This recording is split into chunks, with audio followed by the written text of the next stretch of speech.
الحمد لله نحمده ونستعينه ونستغفره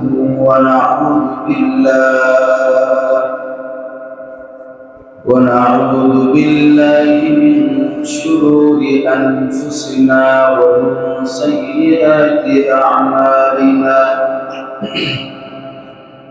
من يهده الله فلا مضل له ومن يضلل فلا هادي له. ونشهد أن لا إله إلا الله وحده لا شريك له. ونشهد أن سيدنا ونبينا ومولانا محمدا عبده ورسوله الذي أرسله بالحق بشيرا ونذيرا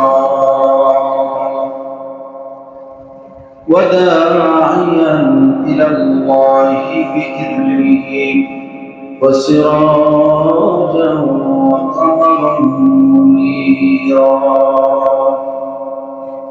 أما بعد فقد قال الله تعالى في كلامه المجيد وفي فرقانه الحميد.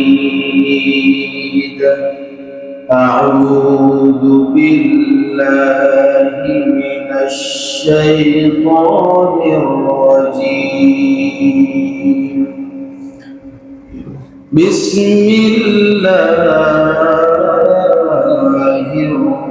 الرحمن الرحيم.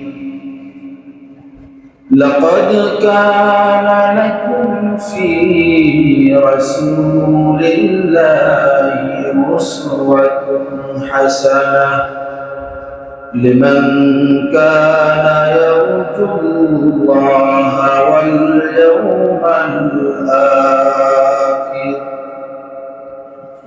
وذكر الله كثيرا. وقال رسول الله صلى الله عليه وسلم: تركت فيكم أمرين لن تضلوا ما تمسكتم بهما كتاب الله وسنة رسوله.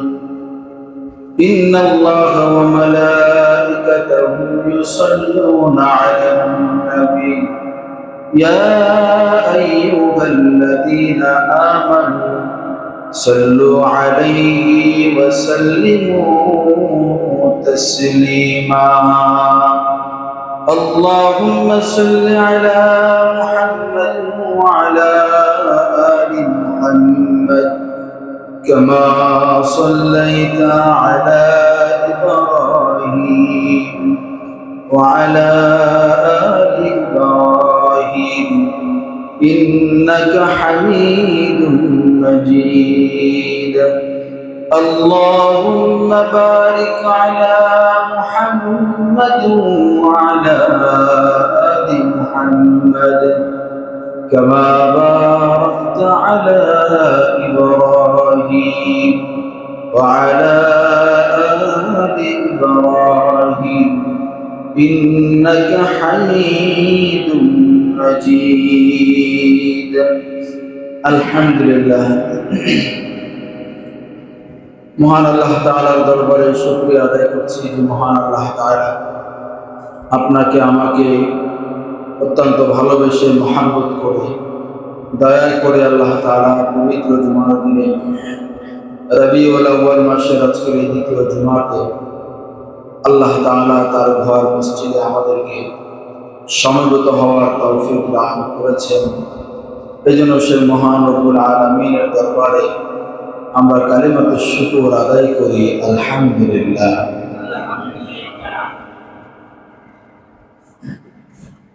মহান আল্লাহ পাক রব্বুল আলামিন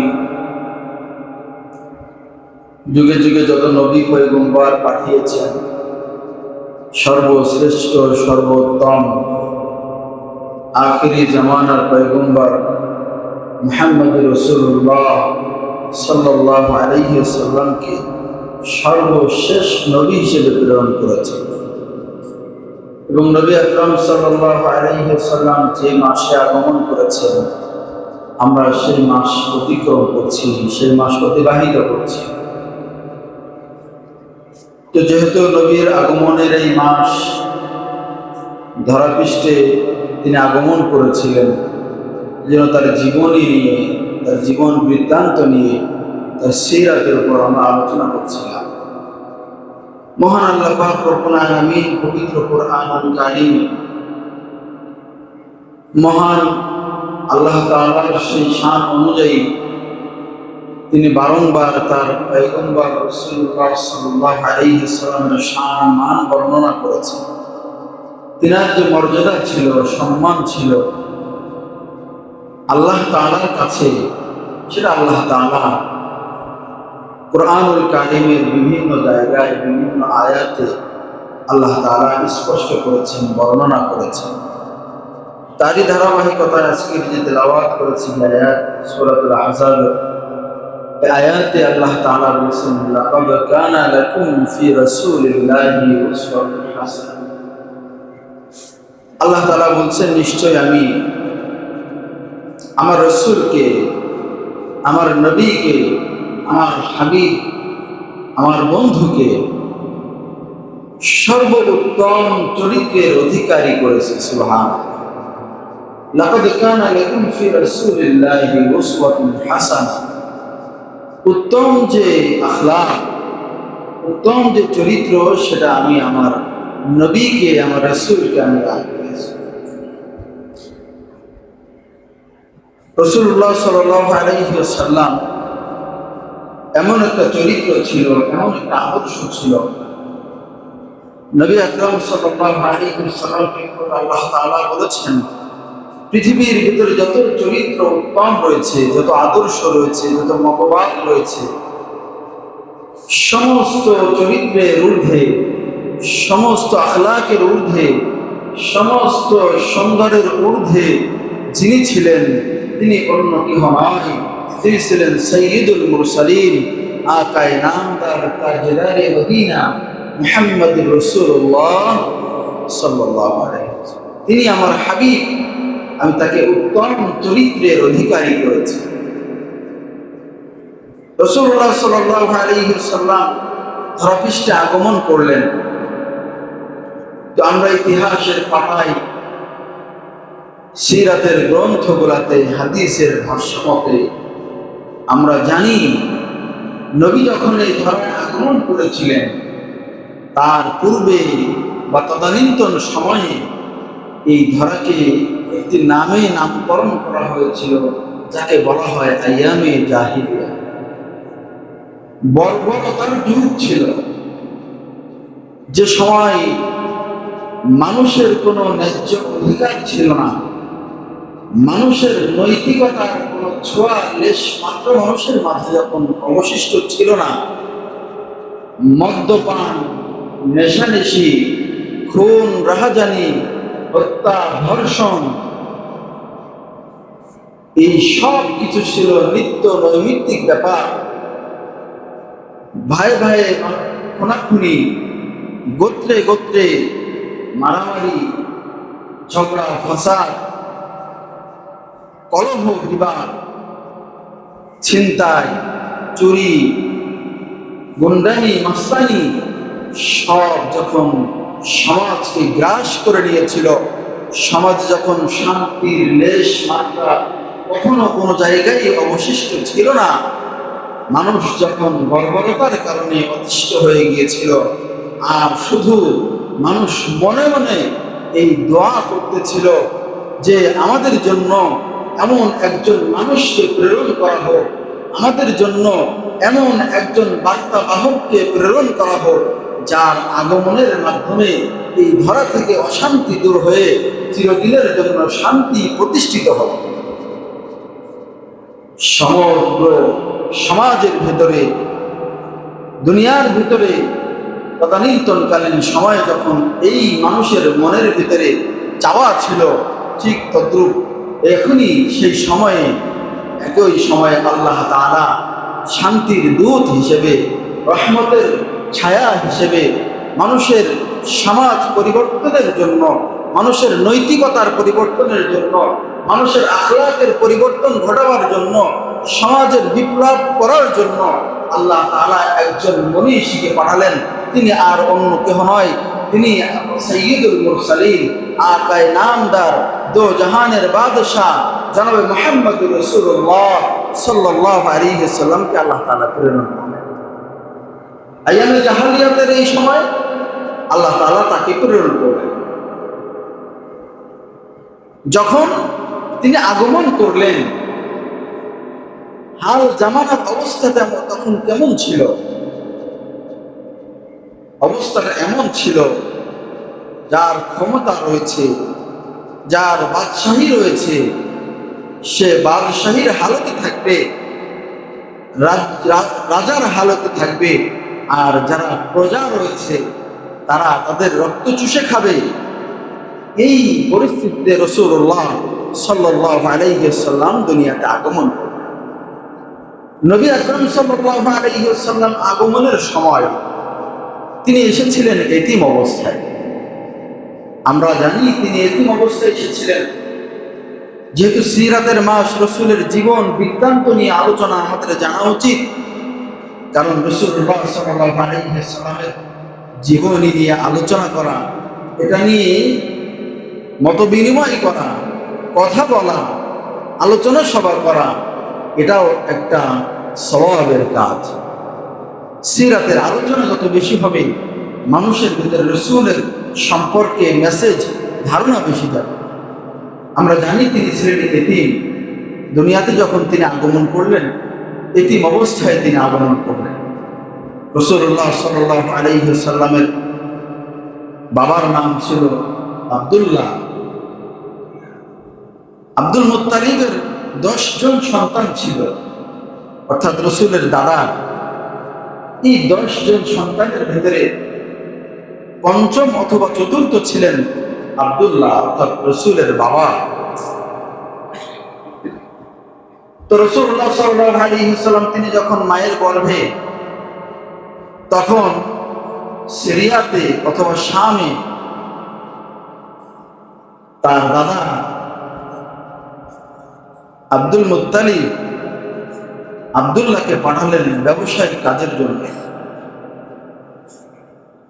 তো মদিনা অথবা শাম থেকে ফেরার পথে রাসূলুল্লাহ সাল্লাল্লাহু আলাইহি ওয়াসাল্লামের বাবা তিনি প্রতিমধ্যে সফররত অবস্থায় ইন্তেকাল করলেন। তখনও রাসূল দুনিয়ায় জন্মগ্রহণ করেন নাই। কোনো কোনো বর্ণনা মতে সিরাতের গ্রন্থে এসেছে তার বাবা ইন্তেকালের 2 অথবা 3 মাস পরে তিনি দুনিয়াতে আগমন করেন। অর্থাৎ তিনি জন্মগ্রহণের পূর্বেই তার বাবা ইন্তেকাল করেছেন। এতিম অবস্থায় রাসূল দুনিয়াতে আসেন। নবী আকরাম সাল্লাল্লাহু আলাইহি ওয়াসাল্লাম দুনিয়াতে আসার পরে তিনি বাবার চেহারা কখনো দেখেন নাই। মা ছিলেন, দাদা ছিলেন এবং তার চাচা ছিলেন। বাবা যখন মারা গেলেন, রাসূল দুনিয়াতে আগমন করলেন।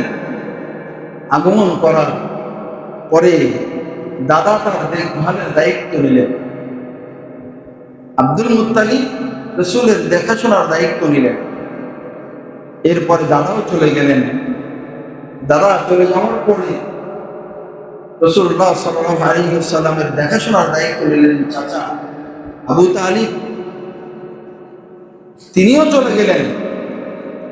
তিনি যাওয়ার পূর্বে নবী করিম সাল্লাল্লাহু আলাইহি ওয়াসাল্লামের বয়স যখন 6 অথবা 9 বছর, তখন তার জনম দুঃখিনী মা দুনিয়া থেকে বিদায় নিলেন। এটা ছিল রাসূলুল্লাহ সাল্লাল্লাহু আলাইহি ওয়াসাল্লামের শৈশবের, তিনি কিভাবে বড় হয়েছেন, কোন পরিস্থিতিতে বড় হয়েছেন, সেটার সামান্য একটু নমুনা। আমরা জানি দুনিয়াতে যার বাবা থাকে না, তো তার দেখাশোনা, তার দেখভালের দায়িত্ব পড়ে দাদার উপরে, অথবা চাচা থাকে চাচার উপরে, অথবা অন্য কারোর উপরে। মোটা তাকে এই কয়েকজন মানুষের উপরে দায়িত্ব চলে আসে। তো একে একে রাসূলুল্লাহ সাল্লাল্লাহু আলাইহি ওয়াসাল্লাম বালেগ হওয়ার পূর্বেই বাবা, মা এবং চাচা সবাই বিদায় নিলেন। এক পর্যায়ে রাসূলুল্লাহ সাল্লাল্লাহু আলাইহি ওয়াসাল্লাম তিনি যখন আস্তে আস্তে বড় হতে লাগলেন, নবী আকরাম সাল্লাল্লাহু আলাইহি ওয়াসাল্লাম জন্মগ্রহণ করলেন। এটা ছিল তার জন্মের পরের কথা, কিন্তু জন্মের আগ মুহূর্তে আল্লাহ পাক রব্বুল আলামিন তিনি যে রাহমাতুল লিল আলামিন হিসেবে দুনিয়াতে আসবেন, এটা জানেন কে? আরো জোরে বলুন, জানেন কে? আল্লাহ পাক রব্বুল আলামিন নবীকে রাহমাতুল লিল আলামিন হিসেবে পাঠাবেন, এটা আল্লাহ তাআলা পূর্বে জানতেন। আল্লাহ তাআলা সেভাবেই রাসূলকে শুরু থেকে গড়ে তুলেছেন। নিজের কুদরতের মাধ্যমে জন্মগ্রহণের পূর্বে পিতার ইন্তেকাল হয়ে গেল, পিতার বিদায় হয়ে গেল। এমন মুহূর্তে রাসূলুল্লাহ সাল্লাল্লাহু আলাইহি ওয়াসাল্লাম জন্মগ্রহণ করলেন, যে সময় আরবের প্রত্যেকটা সমাজের ভেতরে পাপাচার, অন্যায়, অবিচার আর নৈতিকতার অবক্ষয়ে ভরপুর ছিল।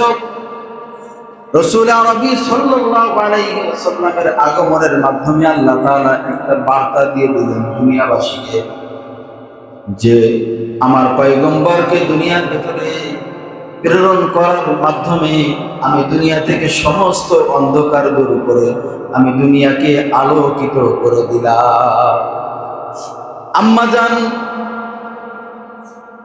রাসূলুল্লাহ সাল্লাল্লাহু আলাইহি ওয়াসাল্লামের আম্মা জান আমিনা তিনি বর্ণনা করেন, যখন আমার গর্ভে সন্তান চলে আসে, গর্ভে যখন সন্তান চলে আসার পর মাঝে মাঝে আমি আমার ঘরের ভেতরে এমন আলোক সজ্জা দেখতে পেতাম, যেটা ইতিপূর্বে আমি কখনো দেখি নাই। রাসূলের মুজিজা, তিনি যে রহমত হিসেবে দুনিয়াতে আসবেন, জগৎবাসীর জন্য রহমত, তার জন্মের পূর্বে আল্লাহ তাআলা তার নমুনা দুনিয়াবাসীকে দেখিয়েছেন। সুবহানাল্লাহ। আম্মা জান আমিনা বলেন, আমার গর্ভে যখন আমার সন্তান আসে, এই সন্তান জন্মগ্রহণের পূর্বে আমি মাঝে মাঝে অন্ধকারে রাতের ভেতরে আমার ঘরের ভিতরে এমন আলো সজ্জা দেখতে পেতাম, যেটা আমি ইতিপূর্বে কখনো দেখি নাই। আমার ঘর আলোকিত হয়ে যেত হঠাৎ। এটা অন্য কিছু ছিল না, রাসূলের মুজিজা, তার নূরের আভা। সুবহান, নূরের আভা ছিল, যে রাসূলুল্লাহ সাল্লাল্লাহু আলাইহি ওয়াসাল্লাম যে ঘরে আগমন করবেন, ওই ঘর যেভাবে আলোকিত করবেন, আল্লাহ তাআলা মেসেজ দিয়ে দিয়েছেন, এই আলো শুধু আমিনার ঘরের ভিতরে সীমাবদ্ধ থাকবে না, জগৎ থেকে জগতে, যুগ থেকে যুগান্তরে এই আলো ছড়িয়ে পড়বে। সুবহান। তো সেই রাহমাতুল লিল আলামিন আগমনের সময় আমরা সিরাতের গ্রন্থে ইতিহাসের পাতায় জেনেছি রাসূলুল্লাহ সাল্লাল্লাহু আলাইহি ওয়াসাল্লাম আগমন করেছেন। তো পারস্যের যে মূর্তিগুলো ছিল, প্রাসাদগুলো ছিল, অর্থাৎ রোম এবং পারস্য দুইটা সাম্রাজ্য ছিল। দুই সাম্রাজ্য পৃথিবীকে শাসন করত। গোটা আরব শহর, পূর্ব থেকে পশ্চিম, উত্তর থেকে দক্ষিণ মেরু পর্যন্ত দুইটা সাম্রাজ্য শাসন করত, একটা রোম আর একটা হলো পারস্য। তো পারস্যের যে সম্রাট ছিল, তার যে সাম্রাজ্য ছিল, রাজপ্রাসাদ ছিল, রাসূলুল্লাহ সাল্লাল্লাহু আলাইহি ওয়াসাল্লাম যখন আগমন করলেন, দুনিয়াতে জন্মগ্রহণ করলেন, ওই একই মুহূর্তে পারস্যের সম্রাটের তার যে প্রাসাদ ছিল, 18টি প্রাসাদ ধসে পড়েছে। আল্লাহ পাক রব্বুল আলামিন মেসেজ দিলেন, দুনিয়ার অন্যায় অবিচারের যে আখড়া ছিল, যে আস্তানাগুলা ছিল, সেগুলার পতন আমার রাসূলের আগমনের মাধ্যমে আমি শুরু করে দিলাম। সুবহান। যা আল হক ওয়া যাহাকাল বাতিল ইন্নাল বাতিলা কানা যাহুকা। যখন হক চলে আসে, তখন বাতিল দূরীভূত হয়। অন্ধকার যখন থাকে মানুষ কিছু দেখতে পায় না। যখন আলো জ্বলে, যখন আলো প্রজ্বলিত হয়ে যায়, তখন আর অন্ধকার থাকে? কথা বলে, অন্ধকার আর থাকে না। যখন আলো জ্বেলে দেওয়া হয়, অন্ধকার দূর হয়ে যায়, ঘোর অমানিসা দূর হয়ে আলোর প্রতিচ্ছবি সমাজের রন্ধে রন্ধে ছড়িয়ে পড়ে। রাস্তার দুধার দিয়ে আলোক সজ্জা যখন লাইট জ্বলে যায়, তখন ভয় দূর হয়ে যায়, অন্ধকারও দূর হয়ে যায়। অন্ধকারও যখন দূর হয়ে যায়, মানুষের মনে আর ভয় থাকে? তো আইয়ামে জাহানাতের যে ভয় মানুষের ভিতরে ভর করেছিল, রোম পারস্য তাদের যে ক্ষমতার অপব্যবহার এবং ক্ষমতার প্রদর্শনী, এগুলার মাধ্যমে আল্লাহ পাক রব্বুল আলামিনের এই শান্ত পৃথিবীকে যারা গ্রাস করে নিয়েছিল, জাহালাতের যুগে পরিণত করেছিল, আল্লাহ তাআলা বলেন আমার নবীর আগমনের মাধ্যমে আজ থেকে আমি এই জাহিলি যুগের অবসান ঘটালাম এবং এটার সূচনা আমার রসুলের আগমনের মাধ্যমে আমি শুরু করে দিলাম। সুবহানাল্লাহ। এটা ছিল রসুলের আগমনের মুজিজা, অলৌকিকতা। রাসূলুল্লাহ সাল্লাল্লাহু আলাইহি ওয়াসাল্লাম আগমন করলেন। এর আগমনের মাধ্যমে রাসূলুল্লাহ সাল্লাল্লাহু আলাইহি ওয়াসাল্লাম দুনিয়াতে আগমন করলেন। সিরিয়ার যে রাজপ্রাসাদগুলো ছিল, সেগুলো কিছু মুহূর্তের জন্য ঝলমল করে উঠল, হঠাৎ আলো জ্বলে উঠল, যেটা স্বাভাবিক নিয়মে হওয়ার কথা ছিল না, কিন্তু সেগুলো আলোক সজ্জায় সজ্জিত হয়ে গিয়েছিল। এটা ছিল রাসূলুল্লাহ সাল্লাল্লাহু আলাইহি ওয়াসাল্লামের আগমনের বার্তা ছিল, যে বার্তা আমাদের জাতির পিতা হযরত ইব্রাহিম আলাইহিস সালাম এর আগেও দিয়েছেন, তার পূর্বে দিয়েছেন হযরত ঈসা আলাইহিস সালাম, যে নবী একজন আসবেন, যে নবীর আগমনের মাধ্যমে দুনিয়ার সমস্ত জাহালাত দূর হয়ে, অশান্তি দূর হয়ে শান্তির একটা ধারা জারি হবে। আর এই শান্তির ধারা পৃথিবীর পূর্ব থেকে পশ্চিম, উত্তর থেকে দক্ষিণ মেরু সর্ব জায়গায় এমন কোনো জায়গা থাকবে না যেখানে রহমতের নবীর রহমতের ছায়া, রহমতের আলো, রহমতের বাতাস পৌঁছাবে না, এমন কোনো জায়গা অবশিষ্ট থাকবে। এই বার্তা হযরত ইব্রাহিম আলাইহিস সালাম দিয়েছেন আরো পূর্বে। ইতিহাস বলে, কোরআনের আয়াতে হযরত ইব্রাহিম আলাইহিস সালাম তিনি যখন তার স্ত্রী এবং তার সন্তান ইসমাইল এবং হাজেরাকে নিয়ে, আল্লাহর নির্দেশ যখন হয়ে গেল, ইব্রাহিম যাও, তোমার পরীক্ষা শুরু হয়ে গেল, তোমার সন্তান এবং স্ত্রীকে, আমি আল্লাহকে যদি ভালোবাসতে চাও, আল্লাহর মহব্বত যদি তুমি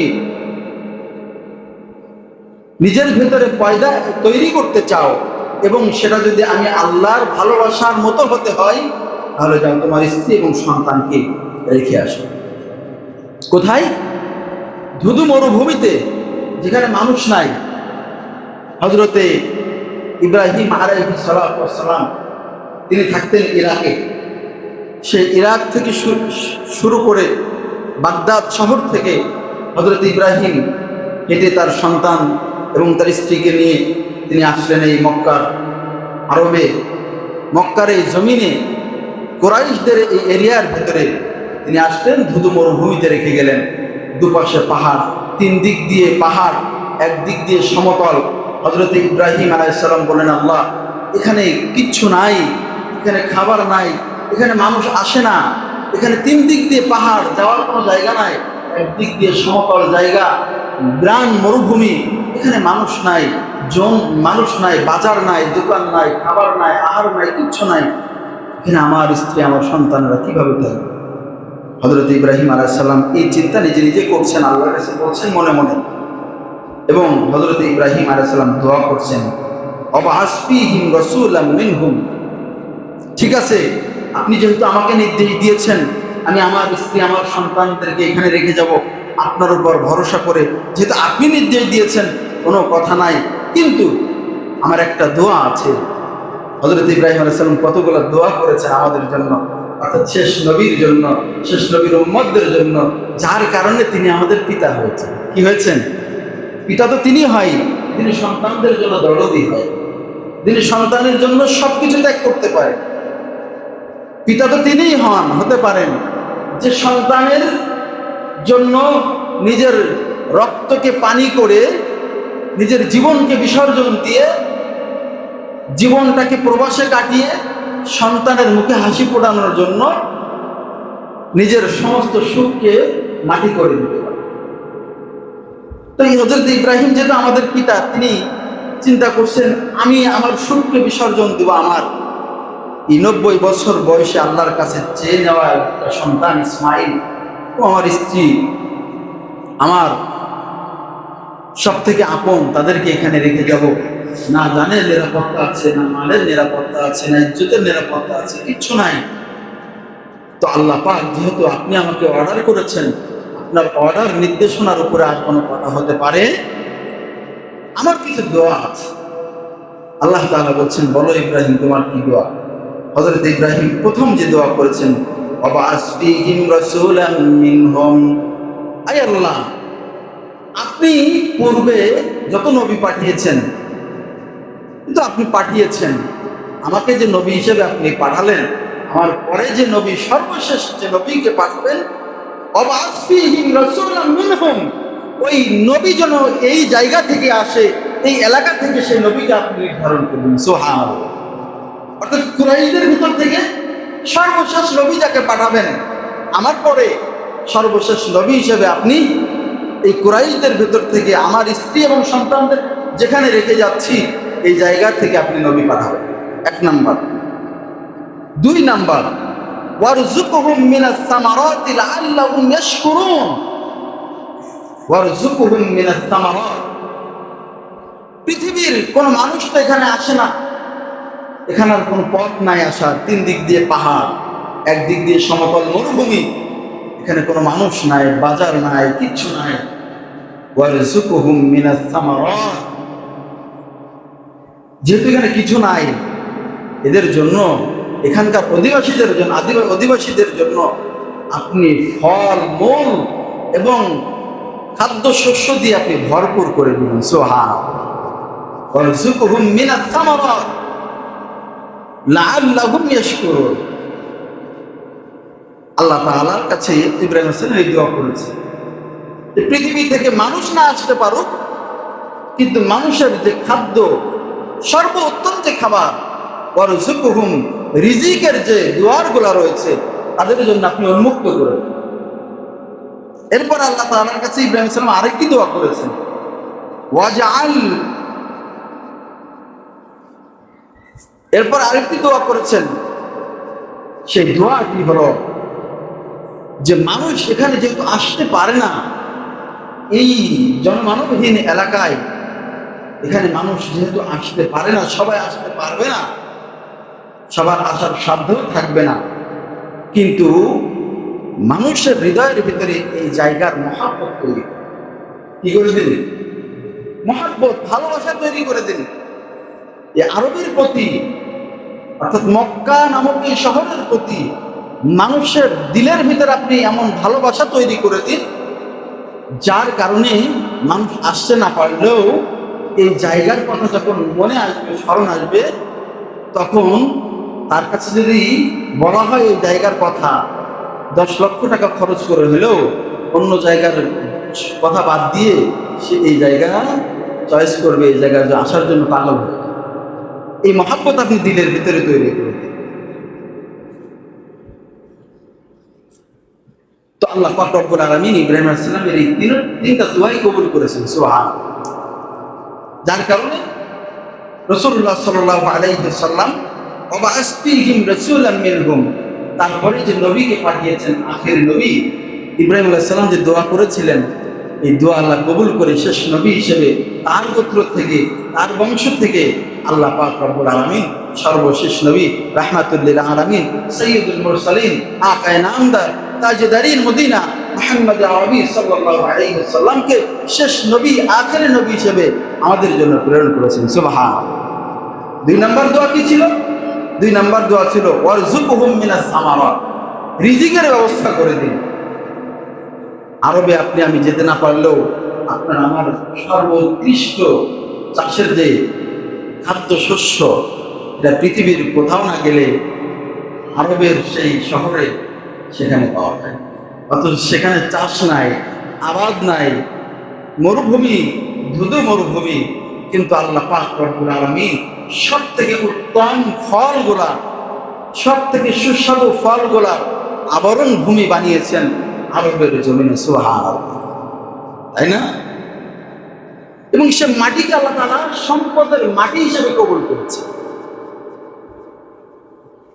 পৃথিবীর যে প্রান্তে যেখানে সর্বোৎকৃষ্ট ফসল উৎপাদন করা হবে, আল্লাহ তাআলা রিজিক স্বরূপ সেখানে উৎপাদন না হলেও আল্লাহ তাআলা এমন পরিবেশ সিস্টেম করে দিয়েছেন যে পৃথিবী থেকে সমস্ত ফসলগুলা, খাদ্যশস্যগুলা এখান থেকে চলে যাবে। আর সেখানে চাষ হবে না, কিন্তু তাদের আহারের জন্য এখান থেকে প্রসেস করে সেখানে পাঠানো দেওয়া। আল্লাহ তাআলা ইব্রাহিম আলাইহিস সালামের এই দোয়া কবুল করেছেন এমনভাবে যে সর্বোত্তম আহার যেগুলা, সেগুলো আল্লাহ পাক রব্বুল আলামিন এই আরব শহরের জন্য আল্লাহ তাআলা কবুল করেছেন। এটা ছিল রাসূলুল্লাহ সাল্লাল্লাহু আলাইহি ওয়াসাল্লামের জন্য দোয়া এবং আমাদের পিতা হযরত ইব্রাহিম আলাইহিস সালামের দোয়া। 3 নম্বর দোয়া ছিল মানুষের দিলের ভেতরে মহব্বত তৈরি করা।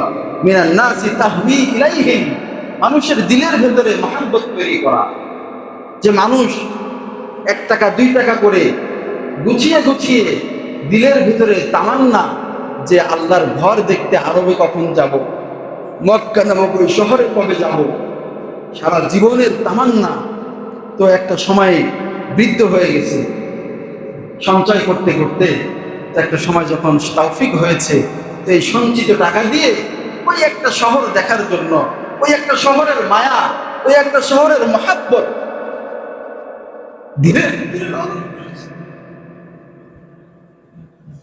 এটা ঈমান, এটা আমাদের ঈমান যে এই ঘর আল্লাহর ঘর জিয়ারতের জন্য, যে ঘর মাকামে ইব্রাহিম রয়েছে, যেখানে হযরত ইব্রাহিম দাঁড়িয়ে আল্লাহর কাছে দোয়া করেছেন, হযরত ইসমাঈল যে ঘরকে নির্মাণ করেছেন, যেখানে শত সহস্র নবী এবং পয়গম্বরের পদধূলি রয়েছে, এই ঘরের জন্য হযরত ইব্রাহিম দোয়া করেছেন, মিনান নাসি তাহবি ইলাইহি, আয় আল্লাহ, মানুষের দিলের ভিতরে আমার এই ঘরের প্রতি, এই পূর্ণ ভূমির প্রতি, এই মাটির প্রতি আপনি মায়া মহব্বত তৈরি করেন। মানুষ এখানে আসতে পারবে না, কিন্তু মায়া যেন থাকে, মহব্বত যেন থাকে। এই ঘরের নাম যখন তার দিলের ভিতরে স্মরণ হবে, মস্তিষ্কের ভিতরে যখন স্মরণ হবে, তার ভিতরে জন্য একটা মায়া কাজ করে, মহব্বত কাজ করে, দিলের ভিতরে তামান্না। তো আল্লাহ পাক রব্বুল আলামিন সে দোয়া কবুল করেছে। নবী আকরাম সাল্লাল্লাহু আলাইহি ওয়াসাল্লামের এই আগমনের যে ধারা, এটা পূর্ব থেকেই চলে এসেছে। রাসূলুল্লাহ সাল্লাল্লাহু আলাইহি ওয়াসাল্লাম যে দুনিয়াতে আগমন করবেন, এই ভবিষ্যৎবাণী হযরত ইব্রাহিম আলাইহিস সালাম আরো আগে দিয়েছে। তারপরে রাসূলের পূর্বের যিনি নবী ছিলেন, পয়গম্বর হযরত ঈসা আলাইহিস সালাতু ওয়াস সালাম, ঈসা আলাইহিস সালাতু ওয়াস সালাম নবী এই আগমনের সুসংবাদটা আরো স্পষ্ট করে দিয়েছে। কিভাবে? আল্লাহ পাক পবিত্র কোরআনুল কারীমের সূরাতুল আস-সাফ ভিতরে আল্লাহ তাআলা বলছেন, ওয়া ইয ক্বালা ঈসা ইবনু মারইয়াম ইয়া বানি ইসরাঈল ইন্নী রাসূলুল্লাহি ইলাইকুম মুসাদ্দিকাল লিমা বাইনা ইয়াদাইয়া মিনাত তাওরাতি ওয়া মুবাশশিরান বিরাসূলি ইয়াতি মিন বা'দি ইসমুহু আহমদ। হযরতে ঈসা আলাইহিস সালামকে আল্লাহ তাআলা বলছেন, হে ঈসা, স্মরণ করো তোমরা যখন মারিয়াম তনয় ঈসাকে, মারিয়ামের পুত্র ঈসা তার গোত্রকে বলল, হে বনি ইসরাইল, তিনি যেহেতু বনি ইসরাইলের নবী ছিলেন, এই ঈসা বনা মারিয়াম, ইয়া বনি ইসরাইল, হে বনি ইসরাইল, আমি তোমাদের কাছে আল্লাহর প্রেরিত রাসূল। আমি তোমাদের কাছে কি? আল্লাহর প্রেরিত রাসূল। আমার পূর্ববর্তী তাওরাতে আমি সত্যায়নকারী এবং এমন একজন রাসূলের সুসংবাদদাতা, যিনি আমার পরে আগমন করবেন, যিনি মিন বা'দি ইসমুহু আহমদ, যার নাম হবে আহমদ, যার নাম হবে মুহাম্মদ রাসূলুল্লাহ সাল্লাল্লাহু আলাইহি ওয়াসাল্লাম। অর্থাৎ আমি তাওরাতের বর্ণনাকারী ঈসা বলছি। হযরত ঈসা আলাইহিস সালাম বলছেন, ইয়া বানি ইসরাঈল ইন্নী রাসূলুল্লাহি ইলাইকুম, আমি অবশ্যই তোমাদের রাসূল, আল্লাহর পক্ষ থেকে প্রেরিত, মুসাদ্দিকাল লিমা বাইনা ইয়াদাইয়া মিনাত তাওরাত, এবং তোমাদের প্রতি যে কিতাব নাজিল করা হয়েছে তাওরাত তার বর্ণনাকারী, ভাষ্যকার আমি। ওয়া মুবাশশিরান বিরাসূলি ইয়াতি মিন বা'দি ইসমুহু আহমদ, আমি তোমাদেরকে ওই তাওরাত থেকে একটি সুসংবাদ দিতে চাই, একজন রাসূলের ব্যাপারে আমি তোমাদেরকে বলতে চাই। তিনি বলেন মিন বা'দি ইসমুহু আহমদ, আমার পরে একজন নবী আসবেন যার পরে আর কোন নবী আসবে না। লা নবিয়্যা বা'দি আনা খাতামুন নবিয়্যিন, আমি শেষ নবী, তারপর আর কোনো নবী আসবে না। আর আমি ঈসা ঘোষণা দিচ্ছি মিন বা'দি ইসমুহু আহমদ, সেই নবীর নাম হবে মুহাম্মদ রাসূলুল্লাহ সাল্লাল্লাহু আলাইহি ওয়াসাল্লাম। তো নবী যে আসবেন এর ঘোষণা ঈসা আলাইহিস সালাম 500 বছর আগেই ঘোষণা করে দিয়েছে যে আমার পরে একজন নবী আসবেন, সত্য নবী, যার নাম হবে আহমদ। আমরা জানি রাসূলুল্লাহ সাল্লাল্লাহু আলাইহি ওয়াসাল্লামের নাম ধরে আল্লাহ তাআলা পবিত্র কোরআনে কোনো বলে নাই। আল্লাহ তাআলা পবিত্র কোরআনে বলেছেন ইয়া মূসা, ইয়া ঈসা, বিভিন্ন নবীদের নাম ধরে আল্লাহ তাআলা বলেছেন, কিন্তু একজন ব্যক্তির নাম বলেন নাই, তিনি হলেন মুহাম্মদুর রাসূলুল্লাহ সাল্লাল্লাহু আলাইহি ওয়াসাল্লাম। তার উপনামে ডেকেছেন, ভালোবাসার নামে ডেকেছেন। যার সাথে বেশি মহব্বত থাকে, ভালোবাসার আদান প্রদান থাকে, তার নাম ধরে ডাকে। কথা বলেন, নাম ধরে ডাকে না, একটা উপনাম দেওয়া হয়। ক্লোজ বন্ধু নাম ধরে ডাকে না, তার ভালোবাসার বহিঃপ্রকাশ বন্ধু ডাকে, অথবা বন্ধু স্বরূপ আরো কোনো শব্দ থাকলে সেটা ডাকে। তো আল্লাহ পাক রব্বুল আলামিন পবিত্র কোরআনে রাসূলের যত সম্মান বর্ণনা করেছেন, যত ইজ্জতের কথা, সম্মানের কথা বলেছেন, এক জায়গায় রাসূলের নাম ঘোষণা করেন নাই। সমস্ত জায়গায় রাসূলের সম্মান সূচক বাক্য দিয়ে রাসূলকে সম্বোধন করেছেন। সুবহানাল্লাহ। এর দ্বারা আল্লাহ তাআলা সত্যায়িত করলেন যে আমার নবীর নাম যখন তোমাদের সামনে ঘোষণা আসবে, তখন তোমরাও আমি যেভাবে রাসূলকে সম্মান দিয়েছি, তোমরাও আমার রাসূলকে সম্মানিত করবে। সুবহানাল্লাহ। সম্মানটা কিভাবে করবে? যখন নবীর নাম আসবে তখন আমরা সকলে সাল্লাল্লাহু আলাইহি সাল্লাম বলবো, অর্থাৎ তার প্রতি দুরূদ পাঠাবো।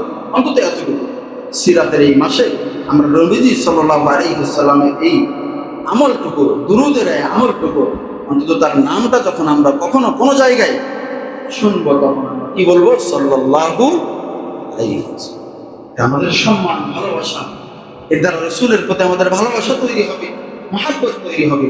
আল্লাহ তাআলা আমাদের সকলকে রাসূলের প্রতি বেশি বেশি করে ভালোবাসা, সম্মান প্রদর্শন করার তৌফিক দান করুন। সকলে বলে আমিন। রাসূলের আগমনের কথা বলছিলাম। রাসূলুল্লাহ সাল্লাল্লাহু আলাইহি ওয়াসাল্লাম আগমন করলেন, তার দুধ খাওয়ার প্রয়োজন হলো। আরবের একটা প্রচলিত নিয়ম ছিল যে আরবের সন্তানদেরকে তাদেরকে গ্রামে পাঠিয়ে দেওয়া হতো, শহর থেকে গ্রামে পাঠিয়ে দেওয়া হতো উত্তম ভাষা শেখার জন্য। কারণ শহরের ভাষা ছিল মিক্স, এক এক জায়গার ভাষা এক এক রকম। এই জন্য আরবের স্থানীয় যারা ছিলেন তারা চাইতো তাদের সন্তানেরা তাদের ভাষাটা শিখুক, আঞ্চলিক ভাষা যেন না শেখে। তাদের যে ভাষা ছিল এই ভাষা শেখার জন্য তারা উত্তম যে এলাকাটা ছিল সেই এলাকাটাই তারা পাঠিয়ে দিত। তো আল্লাহ রাসূল সাল্লাল্লাহু আলাইহি ওয়াসাল্লামকে তাই করা হলো। তার বাবা যেহেতু নাই, মা আমিনা বাজারে নিয়ে গেল, সন্তানদেরকে নিয়ে যাইতো। যারা ধনী ব্যক্তি ছিল তাদের সন্তানদেরকে, অথবা যারা সন্তান গ্রামে পালতে চায় তাদের সন্তানদেরকে একটা বাজারে নিয়ে যাওয়া হতো। বিভিন্ন গ্রাম থেকে, বিভিন্ন এলাকা থেকে যারা সন্তান পালার জন্য আসে, তারা এই সন্তানগুলাকে একটা নির্দিষ্ট চুক্তিতে, 1 বছর 2 বছর 3 বছরের চুক্তিতে নিয়ে যাইতো। তারা সেখানে তাদের সন্তানদেরকে সুন্দরভাবে লালন পালন করে একটা অর্থ তাদেরকে দেওয়া হতো। তো আল্লাহ রাসূল সাল্লাল্লাহু আলাইহি ওয়াসাল্লামকে বাজারে নিয়ে যাওয়া হয়েছে, মা আমিনা বসে আছে। তো একজন পালক মায়ের কথা আমরা জানি, রাসূলুল্লাহ সাল্লাল্লাহু আলাইহি ওয়াসাল্লাম পালক মায়ের নাম কি বলেন? আম্মাজান হালিমাতুস সাদিয়া।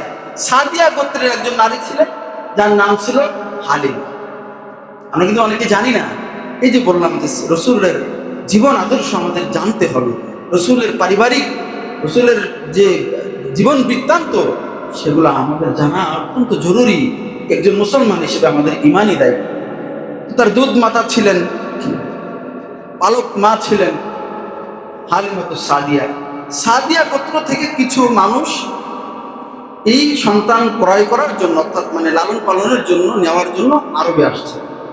তো হালিমা সাদিয়া যে ঘোড়ার উপরে ছিলেন, অর্থাৎ যে উটের উপরে ছিলেন, সেটা ছিল খুব জরাজীর্ণ, দুর্বল, এবং তিনি পারিবারিকভাবে অসচ্ছল ছিলেন। তো একটা কাফেলার সাথে হালিমা আসছেন, যে কাফেলার সাথে আসছেন সবাই ছিল সবল, ভালো ভালো উট নিয়ে তারা এসেছেন, ভালো পরিবারের সন্তান তারা নিয়ে আসবে, বেশি টাকা পাবে। তো কাফেলা যখন যাচ্ছে, হালিমার উট পিছে পড়ে যায়, সবাই বকাঝকা করছে। একসাথে আমরা গেলে একজন যদি পিছে পড়ে যায়, তাকে আমরা বকা দিই না, ওই বেটা কি পড়াশোনা করো। তা হালিমাকে বকাঝকা করছে, হালিমা তুমি কি উট নিয়ে আসছো, তুমি আমাদের সাথে যাইতে পারতেছো না, তোমার জন্য আমাদের সফর বিলম্বিত হচ্ছে। এক পর্যায়ে রাসূলুল্লাহ সাল্লাল্লাহু আলাইহি ওয়াসাল্লামকে যখন তিনি ক্রয় করে নিয়ে আসলেন, তো বাবা নাই, মা বসে আছেন, মা আমেনা। সবার বাবা আছে, মা আছে, ভালো সম্পদ, ভালো বাড়ি আছে, টাকাওয়ালা আছে, নিলে টাকা বেশি পাবে, যেন সবাই সবার সন্তানকে নিয়ে যাচ্ছে। যখন এসে শুনে যে এই সন্তানের বাবা নাই, মারা গিয়েছে, মা একা বসে আছে, আর কি বা দিবে, কেউ নিতে চায় না। এদিকে হালিমাতুস সাদিয়াও কোনো সন্তানও পায় না, কারণ তিনিও ছিলেন জরাজীর্ণ, তার উটটাও ছিল জরাজীর্ণ, তার শরীরের গঠনও ছিল জরাজীর্ণ, তাকে দেখে কেউ পছন্দ করে না। এর কাছে সন্তান দিয়ে কি লালন পালন করবে। এক পর্যায়ে সব বাজার যখন শেষের পথে, হযরতে হালিমাতুস সাদিয়া পায় না, তার স্বামীকে জিজ্ঞেস করছে, স্বামী আমরা তো পাইলাম না, আমরা সাদিয়া গোত্র থেকে এসেছি অনেক দূর থেকে, খালি হাতে যদি আমরা ফিরে যাই তাহলে তো আমাদের লস হয়ে যাবে, তো যাক এই সন্তানটাকে নিয়ে যাই, কিছু তো পাবো। এক পর্যায়ে তাকে নিয়ে যাওয়া হলো। আম্মাজান হালিমাতুস সাদিয়া বলেন, যখন রাসূলুল্লাহ সাল্লাল্লাহু আলাইহি ওয়াসাল্লামকে আমার কোলে নিয়ে দিলাম, ওই আসার সময় আমার যে উটটা ছিল জরাজীর্ণ, উটের ওলানের ভেতরে কোনো দুধ ছিল না, শুকনা একটা উট ছিল, আমার শরীরটাও জরাজীর্ণ ছিল, আমাদের সংসারে অভাব অনাটন লেগেই থাকতো। যখন এই আব্দুল্লাহর পুত্র মুহাম্মদ সাল্লাল্লাহু আলাইহি ওয়াসাল্লামকে যখন আমার কোলের ভেতরে নিয়ে আসলাম, আমার শরীরের ভিতরে এক শান্তির পরশ, উষ্ণতা আমি অনুভব করলাম। এক পর্যায়ে আমরা সন্তানকে নিয়ে যখন রওনা করে দিলাম, আমাদের কাফেলার ভিতরে যে সমস্ত উটগুলা ছিল, তারা সকলে চিন্তা করলো আসার সময় হালিমার উট ছিল সবার পিছনে, এখন যাওয়ার সময় সবার সামনে হালিমার উট চলে যায়। আমাকে সবাই ডাক দিয়ে বলছিল, হালিমা আসার সময় যে উটটা নিয়ে তোমরা এসেছিলে, এটা কি সেই উট না, পাল্টায় নিয়ে এসেছো আরব থেকে? আমি বলছিলাম না, ওই উটটাই নিয়ে এসেছি, সেটাই আমাদের কাছে আছে। হালিমা বললেন, হাদিসের ভিতরে ইরশাদ করা হয়েছে, আম্মাজান হালিমা বলছিলেন, যখন থেকে রাসূল আমার উটের উপর যখন সওয়ার হলো, যখন এই শিশু সন্তানকে আমার উটের উপর সওয়ার করলাম, আমার উটের গতি বৃদ্ধি হয়ে গেল, এবং এই উটটা যে জায়গার ভিতরে খাবার খাওয়ানো হতো, ঘাস খাওয়ানো হতো, ওই এলাকার ভিতরে ঘাসের পরিমাণ বৃদ্ধি হয়ে গেল। সুবহানাল্লাহ। এক পর্যায়ে যখন তাকে বাসায় নিয়ে আসলাম, আমার সংসারে যে অভাব ছিল, এক সপ্তাহের ভিতরে আমার সংসারের সচ্ছলতা ফিরে আসলো। কিভাবে? আমার এই যে উটের ভিতরে যে দুধ হতো না, এমন পরিমাণ দুধ হলো যে আমার সন্তান এবং এই শিশু আব্দুল্লাহ পুত্র মুহাম্মদ, তারা দুজনেই উটের দুধ খাইতো, এবং এই দুধ বিক্রি করে আমার সংসারকে আমি পরিচালনা করতাম। সুবহানাল্লাহ। আম্মাজান হালিমা সাদিয়া বললেন, এভাবে আমার সংসারে উন্নতি শুরু হলো। মুহাম্মদুর রাসূলুল্লাহ সাল্লাল্লাহু আলাইহি ওয়াসাল্লামের নুরানি পরশ যখন আমার ভিতরে আসে, এক পর্যায়ে রাসূলুল্লাহ সাল্লাল্লাহু আলাইহি ওয়াসাল্লামের এই নুরানি পরশ, রাসূলুল্লাহ সাল্লাল্লাহু আলাইহি ওয়াসাল্লামের এই বরকতি ধারা চলমান থাকলো। এক পর্যায়ে রাসূলুল্লাহ সাল্লাল্লাহু আলাইহি ওয়াসাল্লাম বড় হলেন, তিনি বিবাহ শাদী করলেন, তিনি ব্যবসা বাণিজ্য করতেন। আম্মাজান খাদিজাতুল কুবরা রাদিয়াল্লাহু তাআলা আনহার সাথে ব্যবসা করলেন। সে পর্ব আমরা ইনশাআল্লাহ আগামী সপ্তাহে আলোচনা করব। আজকে যে পর্যন্ত আলোচনা হলো, আল্লাহ তাআলা আমাদেরকে রাসূলুল্লাহ সাল্লাল্লাহু আলাইহি ওয়াসাল্লামের যে নূরানি আভা, অর্থাৎ রাসূলুল্লাহ সাল্লাল্লাহু আলাইহি ওয়াসাল্লামের যে রহমত এবং বরকতি নবী ছিলেন, যে কারণে তিনি রহমত ছিলেন, বরকত ছিলেন, ওমা আরসালনাকা ইল্লা রাহমাতাল লিল আলামিন লাকাদ কানা লাকুম ফি রাসূলিল্লাহি উসওয়াতুন হাসানা। উত্তম আখলাক, উত্তম চরিত্র যে রাসূলের ছিল, সেগুলো আমাদের ভিতরে ধারণ করার তৌফিক আল্লাহ তাআলা আমাদের সকলকে দান করুন। সকলে বলে আমিন।